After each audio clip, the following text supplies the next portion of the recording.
Hello, dear Aquarist, dear fish keeper. Thanks for selecting this video.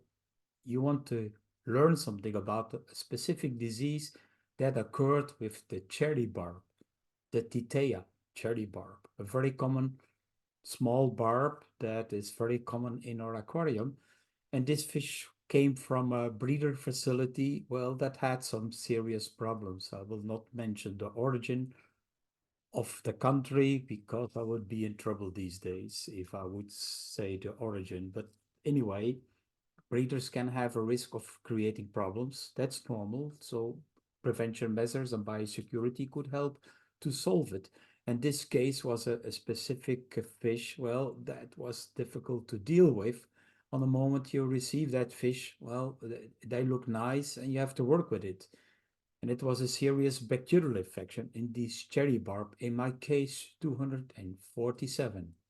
More details on fish diseases and treatments is available in my books, the large book, the new illustrated guide, or the smaller book which is available in 7 languages. Maybe you can find your good literature in the link below. Here we see the titteya. Some look fine, some had a big belly, and some were dying. So in generally, you could see this fish look pretty healthy. Well, if you have some losses, it means there is a trouble going on in this group of fish or in the society of this cherry barb, which have been raised for certainly 6 months. They are so big, they're nice, red, colorful, but some are dying. So we examined the fish and we found the spleen full of tubercles. The spleen has hardly anything healthy tissue left. And of course, if that organ fails, that fish will suffer and will die eventually. So here these bubbles here, and here the smaller bubbles. So this is some healthy tissue, the red part. But that's most of the spleen is gone and is affected. And it looks like it's Mycobacterium. Well, we can send it to the laboratory for diagnosing, but we know in scientific research that if you find tubercles in the organs of ornamental tropical fish, in 85% of the cases, it's caused by Mycobacterium.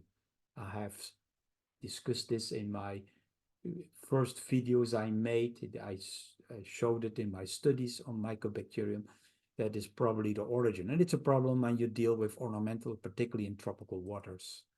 So this cherry barb, the treatment, well, as you have learned from my previous videos, maybe, it's difficult to treat Mycobacterium because it's encapsulated. Some people tried antibiotics, so it might help for the less infected ones. Some people use minocycline, oxytetracycline, but to be honest, the results are very different. Some have good, some have bad. In most cases, it's not working well. Some fish can live for a long time, and some heavily infected die within weeks or months. And it can spread to the other fish in the aquarium. So it's better not to sell this fish, not certainly not to trade in this fish, because it can affect the whole community in your beautiful tropical aquarium. Because when it dies, or the fish eat on the dead fish species, or even the bacteria can be spread through the excrements in the aquarium, and that's a problem you have at that moment. You can help the more healthy fish which are doing well and eating well with a functional fish food, and we would recommend in this case the Dr. Bassleer Fish Food Professional Treat. That doesn't mean that there is a medication in the food. No, there is functional ingredients that helps the fish to become better, to have a better immune system and to defend itself better. Our food do not have medications. Be aware of that. Our food have functional needs for the fish. Read my books, available in different languages, so you get well advised what to do in certain diseases or what medications you can apply. Or you can get a good training on fish health management and controlling fish diseases at my Patreon.